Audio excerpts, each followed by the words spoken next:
This one might be a little disturbing for some, but for others, welcome to the journey into the dark and twisted minds of some of the world's most notorious serial killers. These individuals not only took lives, but in this case also captured chilling images of their victims before and sometimes after their heinous crimes. Again, subject matter may be sensitive and viewer discretion is advised. These are the top 10 creepy photos taken by serial killers. I'm your host Andrew, and let's get right into it. Number 10, Rodney Alcala. Rodney Alcala, also known as the dating game killer, was a very twisted serial killer in the 1970s. He was even described as a killing machine by investigating detectives, as he would strangle his victims, revive them, and then strangle them once again, repeating this process until they died or he just got bored. Alcala's reign of terror began even before he appeared on a popular dating show called The Dating Game as a contestant, in which he won the episode and a date with Bachelorette Cheryl Bradshaw. However, Bradshaw refused to go out with him because she found him, quote, creepy. Despite this, Alcala went on to kill 3 more women after his appearance on the show. Alcala's killing spree came to an end when he was eventually sentenced to death for the murders of 5 women committed in California between 1977 and 1979. However, it is believed that the real victim count could be as high as 130. This assumption was made after detectives found over 1,000 photos belonging to Alcala in his Seattle storage locker. Many of the subjects in the photos appearing nude, and in March 2010, some of the photos were released to the public in hopes of identifying the people in them. Thanks to these photos, Alcala was charged in 2016 with the 1977 slaying of 28-year-old Christine Ruth Thornton. Number 9, Dennis Rader. Dennis Rader, also known as the BTK killer, which stands for bind, torture, kill, was a man who lived a double life. To the Wichita community, he was a respected church president and a Boy Scouts leader. But behind closed doors, he was a sadistic serial killer who took the lives of 10 innocent victims over the period of 17 years, ranging from 1974 to 1991. He had a specific MO, where he would stalk his victims, break into their homes, bind them, torture them, and eventually asphyxiate them. For years, Rader went free, and his ability to evade police led to an increased arrogance. He even sent the police and media letters taunting them with graphic details of his killings, and even sent them a floppy disk in 2005 which he thought could not be traced back to him, but this ultimately led to his downfall. After his capture in 2005, graphic details of his horrific actions were revealed through the letters and drawings he sent to the police throughout the years,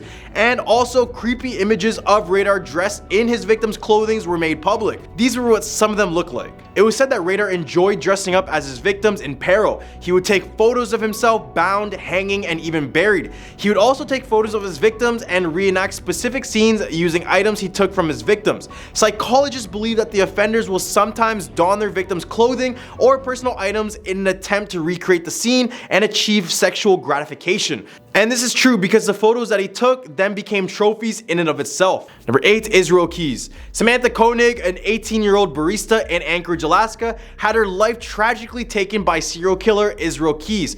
Keyes was a man who had been committing murders across the country since at least 1998, using different methods to kill his victims and burying murder kits for years before using them. He was a master of evasion, and it wasn't until the murder of Koenig that authorities were able to track him down, and let me warn you, this one is pretty gruesome. On February 1st, 2012, Keyes walked up to the drive-through window of the coffee shop where Koenig worked. This is where he pointed a revolver at her and ordered her to turn off the lights. He then bound her hands, stuffed a handful of napkins in her mouth, and forced her into the pickup truck. He told her that he only wanted to hold her ransom, but that was a lie. He took her debit card and her cell phone and then drove to his house, where he kept her in a tool shed. Then in the middle of the night, he strangled Koenig to death and then went back inside to check on his daughter and his girlfriend, making sure they were asleep. He then packed his bags and one for his daughter, and at 5 a.m. he called a cab to the airport to fly to New Orleans for a 2-week Caribbean cruise that he planned with his family.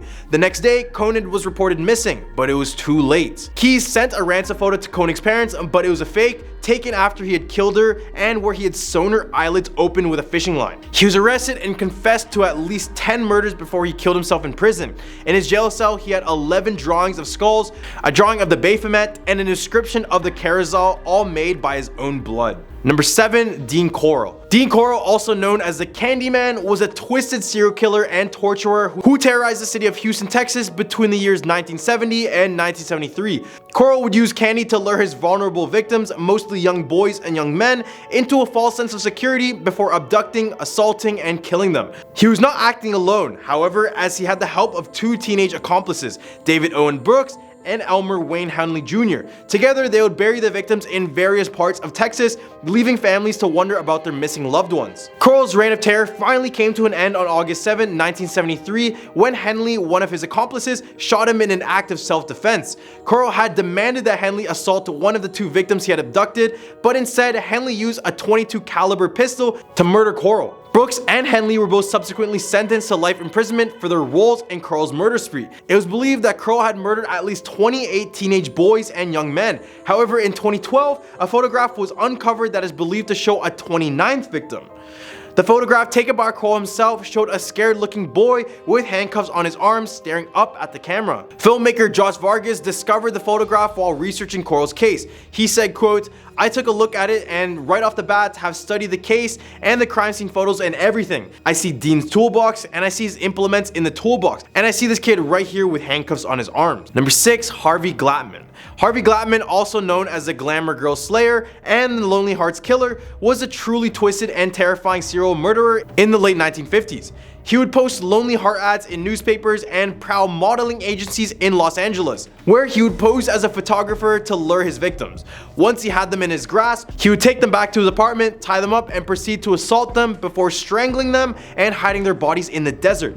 He would take photos of his victims up until the moment before they lost their lives, each one appearing terrified and very desperate. Glatman's reign of terror came to an end in 1958 after an attempted abduction of Lorraine Vigil, who was seen try to escape from Glatman's grasp. When questioned about Vigil, Glatman willingly confessed to his past kidnappings and murders, and he even revealed his toolbox, which contained the chilling photographs of his victims. During his sentencing, Glatman accepted his death penalty and requested that no executive effort be made to save his life. He was executed in a gas chamber at St. Quentin State Prison on September 18, 1959. In the hump of our list, Rodney Ben Rhoades. Serial killer Robert Ben Rhoades, also known as the truck stop killer, was a man who had a secret side to his life that was far from normal. Rhoades used his 18-wheeler semi-truck as a mobile torture and death chamber. He converted the sleeper cab of his truck into a small makeshift sex chamber where he would kidnap, torture, and assault his victims for weeks on end before ultimately killing them in the most brutal manner imaginable. Basically, a vicious cycle of kidnap, torture, and kill. It is believed that Rhoades picked up and killed more than 50 people beginning in 1975, although he was only convicted of 3 murders. Rhoades was finally caught on April 1st, 1990 when Arizona State Trooper Mike Miller found Kathleen Vine nude, handcuffed, and screaming in the cab of his truck. But Rhoades didn't get life in prison for that crime. Instead, he went away for the death of 14-year-old runaway Regina K. Walters. The photo of Walters taken by Rhoades was used as evidence in the court, as it showed her clearly frightened and backing away from him. It's also revealed that Rhoades had her captive for a long time based on her hair growth and the bruises on her tiny frame. Then finally in 1994, Rhoades was finally sentenced to life in prison with no possibility of parole. Number 4, Robert Berdella. Robert Berdella, also known as the Kansas City Butcher and the Collector, was a sadistic serial killer who terrorized the city of Kansas City, Missouri between the years 1984 and 1987.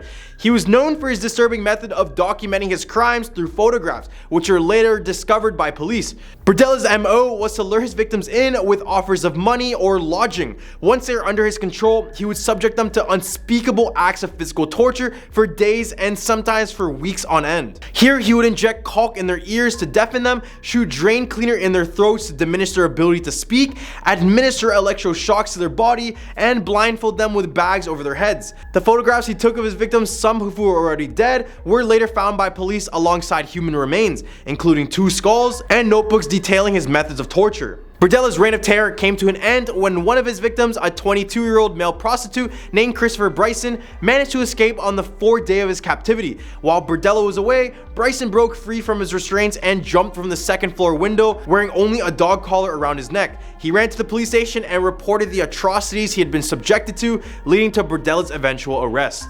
Number 3, the mysterious serial killer. The case of Tara Calico's disappearance in 1988 is one that has left many questions unanswered and continues to be a source of intrigue and speculation for true crime enthusiasts. On September 20th, 1988, 19-year-old Tara Calico failed to return from her regular bike ride in Valencia County, New Mexico, near her home in Belen. What was initially thought to be a simple kidnapping case soon evolved into a potential serial killer case. 9 months after Tara's disappearance, a woman discovered a Polaroid in good condition 1,600 miles away in Florida.